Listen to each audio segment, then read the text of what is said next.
वाराणसी के बीएचयू के कार्डियोलॉजिस्ट विभागाध्यक्ष डॉक्टर ओम शंकर ने आखिर क्यों वीसी के खिलाफ इतने सबूतों के साथ लगातार 10वें दिन अनशन पर हैं। आइए सुनते हैं सीधे उनकी जुबानी मैं क्या बड़ा कहते हूँ हैं। और मैं जब जो करूँगा तो मुझसे अब विकास आपकी तरफ जाएगा। विकास ऐसे जब मॉडल होता है तो हम उसके गुलाम मॉडल कहते हैं।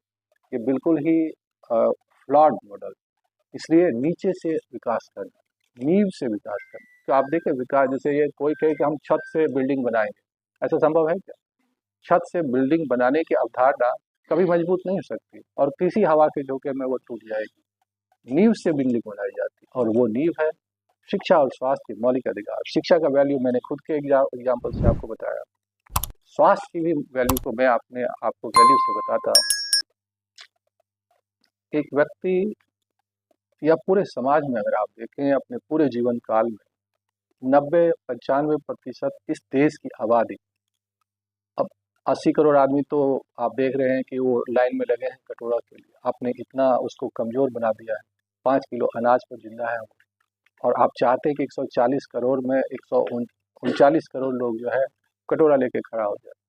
विकास का जो आपका मॉडल है, लेकिन होना ये चाहिए कि जो 1-8% अगर कटोरा लेके खड़े हैं तो ठीक भी, लेकिन 139 करोड़ जो है वो मजबूत होकर खड़ा हो, तब समग्र जिनके लिए धन चाहिए।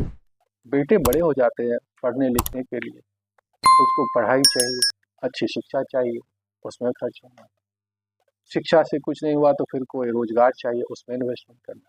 और उसी वक्त में आपको हार्ट की बीमारी या कोई अन्य बीमारी ने चपेट में ले लिया। जब चपेट में ले लिया तो आपके पास दो विकल्प बचते हैं। 15% लोग तो सरकारी अस्पतालों में इलाज करवा लेते हैं, लेकिन 85% लोगों को अपने पॉकेट से खर्च करके इलाज कराना होता है और किसी न किसी निजी संस्थान में इलाज को गए। जब आप निजी संस्थान में इलाज को गए, 5 दिन भर्ती रहे, पूरे जीवन की कमाई साफ।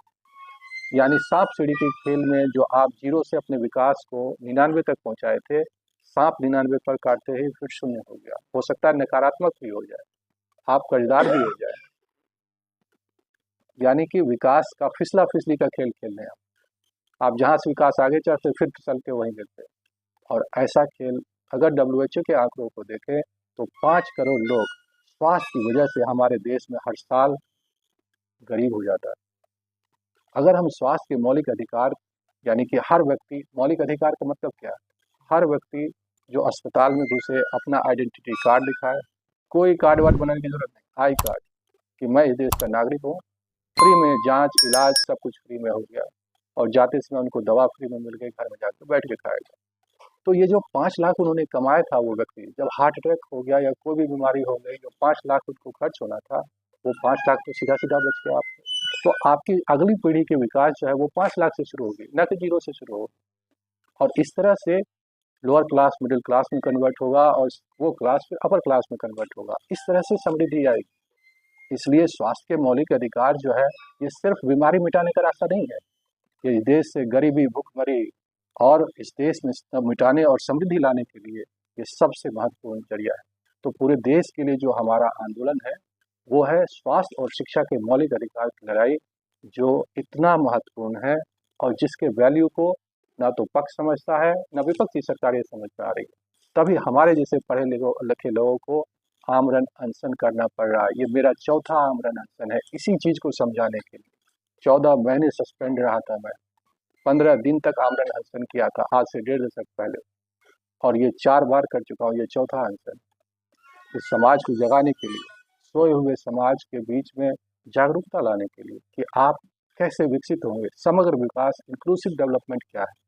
ये है इंक्लूसिव डेवलपमेंट। मानव को मानव पूंजी में बदलना है, कचरे को हीरे में बदलना है, फिर वो समाज अपने पैरों पे उठ खड़ा होगा। विकास जो है उसकी 2 नींव है, आपके 2 पैर जैसे हैं। एक है शिक्षा के मौलिक अधिकार, दूसरा है स्वास्थ्य के मौलिक अधिकार। और विकास आपका शरीर है, तब उस पर टिकेगा आपका विकास, वहां से पैदा होगा रोजगार। इस शिक्षा और स्वास्थ्य के मौलिक अधिकार से पैदा होगा। अगर इसमें से कोई भी आपका पैर कमजोर हो, आपका पैर, जो आदमी का पैर खराब होता है उनको देखिए चलने में दिक्कत होती है। समाज जिसके युवा, हमारी जो सबसे बड़ी संपत्ति है युवा, 60-70% युवा है हमारे। उस युवा के पास आपने क्वालिटी एजुकेशन ही नहीं दी, तो जो युवा आपका एसेट होना चाहिए वो आपकी लायबिलिटी बन गई, आपके ऊपर बोझ बन गया। वो जो आपके लिए हीरा होना चाहिए था, आपके लिए कीमती जवाहरात होना चाहिए था, वो आपके ऊपर बोझ बन गया। आप उसको नौकरी नहीं दे रहे, उसको खाना नहीं दे रहे, और उनके पास फिर बवाल करने के अलावा और गलत रास्ते चुनने के अलावा कुछ नहीं बच रहा है। तो इस देश का अगर आपको समाज का निर्माण करना है तो इस आंदोलन को जन जन तक पहुंचाना होगा, हर घर तक, हर व्यक्ति तक पहुंचाना होगा। और इसके लिए एक जो स्वास्थ्य क्रांति के लिए हम लोगों ने एक नारा दिया है, वो नारा है कि सेल्फी विद द बेड।